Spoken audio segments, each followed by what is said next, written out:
दोस्तों इस वीडियो के अंदर हम प्रदेश के कर्मचारियों के 50% डीए, एचआरए और कैशलेस चिकित्सा सुविधा सहित कई महत्वपूर्ण मुद्दों और खबरों के बारे में बात करेंगे। इसलिए दोस्तों आप इस वीडियो को अंत तक जरूर देखिए और सभी अपडेट को अच्छे से समझने की कोशिश कीजिए। नमस्कार दोस्तों, मैं हूं आपका दोस्त लोकेश साहू और आप देख रहे हैं लोकेश छत्तीसगढ़िया यूट्यूब चैनल। आप सभी साथियों का हमारे चैनल पर बहुत बहुत स्वागत है।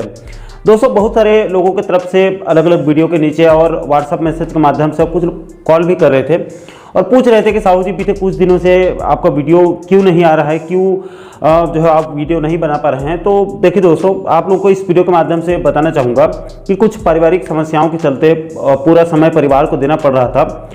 मैं चाहकर भी अपने काम पर फोकस नहीं कर पा रहा था, इसलिए बीते कुछ दिनों से वीडियो नहीं बन पा रहे थे। लेकिन चूंकि अब पारिवारिक व्यस्तता कम हुई है, अब फिर से पूर्व की भांति कंटिन्यू आप लोगों के लिए अच्छे और जरूरी मुद्दों पर वीडियो बनेगा। तो चलिए दोस्तों, आगे हम हमारे आज के वीडियो मुद्दों की ओर आगे बढ़ते हैं। तो दोस्तों इस वक्त प्रदेश के कर्मचारियों के 50% डीएचआरए और कैशलेस चिकित्सा सुविधा मुद्दों को लेकर छत्तीसगढ़ कर्मचारी अधिकारी फेडरेशन के प्रांतीय संयोजक कमल वर्मा जी ने बहुत ही महत्वपूर्ण जानकारी दी है और आगे की रणनीति के बारे में और कार्य योजना के संबंध में उन्होंने जो है वो बताया है। दोस्तों सबसे पहले हम 50% डीए और एचआरए सहित अन्य मुद्दों की बात कर लेते हैं। तो देखिए दोस्तों, जैसे कि आप सभी साथियों को ज्ञात होगा कि इस वक्त केंद्रीय कर्मचारियों पेंशनर्स को 1 जनवरी 2024 से 50% डीए डीआर मिल रहा है, लेकिन छत्तीसगढ़ के कर्मचारियों पेंशनर्स को मात्र 46% डीए डीआर मिल रहा है। यानी कि छत्तीसगढ़ के नियमित कर्मचारियों पेंशनर्स केंद्र से 4% अभी पीछे चल रहे हैं और बहुत जल्द अगस्त सितंबर में केंद्र सरकार फिर से 1 जुलाई 2024 से एरिया सहित केंद्रीय कर्मचारियों पेंशनर्स को उनके लिए 4% डीए डीआर में वृद्धि कर सकती है। उस स्थिति में छत्तीसगढ़ कर्मचारियों पेंशनर्स केंद्र से सीधे 8% पीछे चले जाएंगे। और दोस्तों बीजेपी ने अपने घोषणा पत्र यानी कि मोदी गारंटी में बड़े बड़े गारंटी देने के बाद भी डीए डीआर के एरियस राशि को वो डकार रही है, काट रही है। इसलिए इस गंभीर मुद्दे को संज्ञान में लेकर छत्तीसगढ़ कर्मचारी अधिकारी फेडरेशन के पदाधिकारियों ने 22 जुलाई को चीफ सेक्रेटरी को पत्र लिखकर 4 सूत्रीय मांग रखी गई है। सबसे पहले बीजेपी के घोषणा पत्र अनुसार 1 जनवरी 2024 से 4% डीए यानी कि 50% डीए डीआर आदेश जारी किया जाए और पूर्व के भूपेश सरकार के जुलाई 2019 से जो है वो काटे गए एरियस राशि को, अब तक जितना भी एरियस राशि काटा गया है बीच बीच में, उसको कर्मचारियों के जीपीएफ खाते में समायोजित करने की मांग रखी गई है, क्योंकि इसको मोदी की गारंटी में वादा किया गया था। इसके बाद दूसरे बिंदु में बीजेपी घोषणा पत्र अनुसार सरकारी कर्मचारियों को 4 स्तरीय समयमान वेतनमान का लाभ देने की मांग रखी गई है। इसके बाद तीसरे नंबर पर केंद्र के समान गृह भाड़ा भत्ता यानी कि एचआरए देने की मांग रखी गई है। इसके बाद चौथे नंबर पर मध्य प्रदेश सरकार के तर्ज पर 240 दिन के स्थान पर 300 दिनों के अवकाश नकदीकरण का लाभ देने की मांग रखी गई है। दोस्तों इस ज्ञापन में यहाँ पर नीचे सख्त लहजे में चेतावनी दी गई है प्रशासन को, शासन को, कि अगर 28 जुलाई तक कोई सकारात्मक निर्णय नहीं लिया गया इन मुद्दों पर तो 28 जुलाई को फेडरेशन कोई बड़ा निर्णय ले सकता है। दोस्तों इस संबंध में कमल वर्मा सर ने यह भी बताया कि इन्हीं 4 सूत्रीय मुद्दों को लेकर छत्तीसगढ़ कर्मचारी अधिकारी फेडरेशन की आगामी संडे यानी कि आगामी रविवार को 28 जुलाई 2024 को दोपहर 1 बजे से प्रदेश राजपत्रित अधिकारी संघ शंकर नगर रायपुर के प्रांतीय कार्यालय में एक महत्वपूर्ण बैठक बुलाई गई है, जिसमें फेडरेशन सर्वसम्मति से आगे कोई बड़ा निर्णय जो है वो उस दिन ले सकता है, कोई बड़ा ऐलान कर सकता है। इसके बाद दोस्तों हम आगे बढ़ते हैं और दूसरे नंबर पर कैशलेस चिकित्सा सुविधा से जुड़ी एक महत्वपूर्ण अपडेट की बात कर लेते हैं।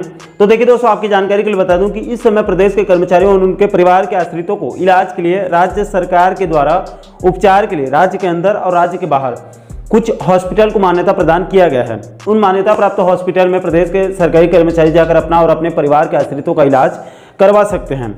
इसको लेकर हर साल समय समय पर छत्तीसगढ़ शासन चिकित्सा शिक्षा विभाग की तरफ से आदेश भी जारी किया जाता है, जिसकी वैधता 1 साल तक होती है और इसको प्रति वर्ष अगले साल के लिए आगे बढ़ाया जाता है, यानी इसको एक्सटेंड किया जाता है।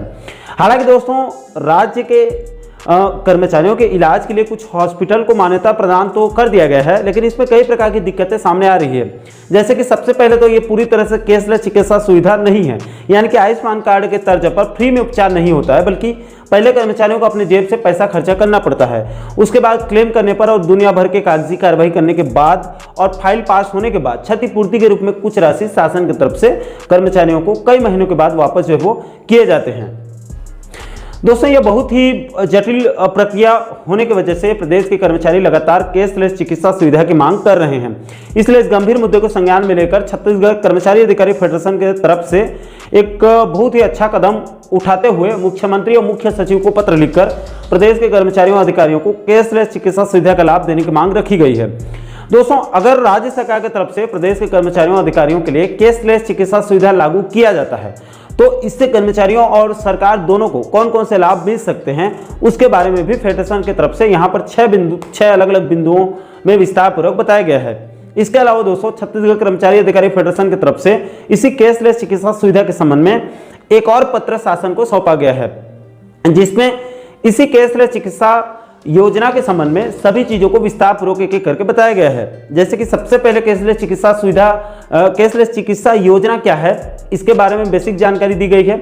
इसके बाद इसके प्रस्तावना के बारे में बताया गया है, यानी कि राज्य में अभी कितने नियमित कर्मचारी सेवा दे रहे हैं और कौन कौन से विभाग में कितने कितने सैलरी में कितने कितने कर्मचारी अभी इस वक्त काम कर रहे हैं। इसके बाद कैशलेस चिकित्सा योजना क्या है, इस योजना के तहत क्या क्या करना चाहिए, इसके बारे में आगे 3 बिंदुओं पर विस्तारपूर्वक बताया गया है। इसके बाद आगे कैशलेस चिकित्सा योजना का लाभ देने के लिए राज्य सरकार को क्या क्या करना चाहिए, इसके बारे में आगे 5 अलग अलग बिंदुओं में एक एक करके स्टेप बाय स्टेप बताया गया है। दोस्तों चूंकि इसको विस्तारपूर्वक एक एक करके बताने लगा तो वीडियो काफी लंबा हो जाएगा, इसलिए इसका जो पूरा पीडीएफ है उसको हमारे टेलीग्राम चैनल पर बकायदा अपलोड कर देंगे। आप चाहें तो आप वहां से डाउनलोड करके सभी पीडीएफ को आप बारी बारी से आप अध्ययन कर सकते हैं। तो दोस्तों इस समय जो जानकारी प्राप्त हो रही है उसके मुताबिक प्रदेश के कर्मचारियों के 50% डीए, उसके पुराने एरियर्स और एचआरए सहित 4 सूत्रीय मुद्दों को लेकर आगामी 28 जुलाई को फेडरेशन की एक बैठक बुलाई गई है, जिसमें कोई बड़ा निर्णय लिया जा सकता है। इसके अलावा फेडरेशन की तरफ से अब कैशलेस चिकित्सा सुविधा मुद्दे को लेकर भी मुहिम छेड़ दिया गया है और राज्य सरकार को पत्र और विस्तृत जानकारी भेज दिया गया है। अब देखना होगा शायद सरकार इन मुद्दों को कब तक संज्ञान में लेकर सकारात्मक निर्णय लेती है, लेकिन इस वक्त फेडरेशन की सक्रियता और तेवर बता रहे हैं कि इन मुद्दों को लेकर आने वाले दिनों में शायद सरकार के खिलाफ मोर्चा खोला जा सकता है। बहरहाल दोस्तों इन सभी मुद्दों और अपडेट को लेकर आप लोगों की क्या राय है, नीचे आप लोग कमेंट बॉक्स में अपनी अपनी प्रतिक्रिया, अपना फीडबैक आप लोग जरूर साझा कीजिएगा। और साथियों आप आगे भी कर्मचारी जगत से जुड़ी इसी प्रकार के अन्य महत्वपूर्ण मुद्दों पर, महत्वपूर्ण खबरों पर वीडियो देखना चाहते हैं तो आप हमारे चैनल को जरूर सब्सक्राइब कर लीजिएगा ताकि आने वाले सभी नए वीडियो को नोटिफिकेशन आप लोगों तक तुरंत पहुंच सके। दोस्तों अभी के लिए फिलहाल इस वीडियो में इतना ही, मुझे दीजिए इजाजत। मैं मिलता हूं आपसे एक और महत्वपूर्ण मुद्दे के साथ, महत्वपूर्ण टॉपिक के साथ। तब तक के लिए जय हिंद, जय छत्तीसगढ़।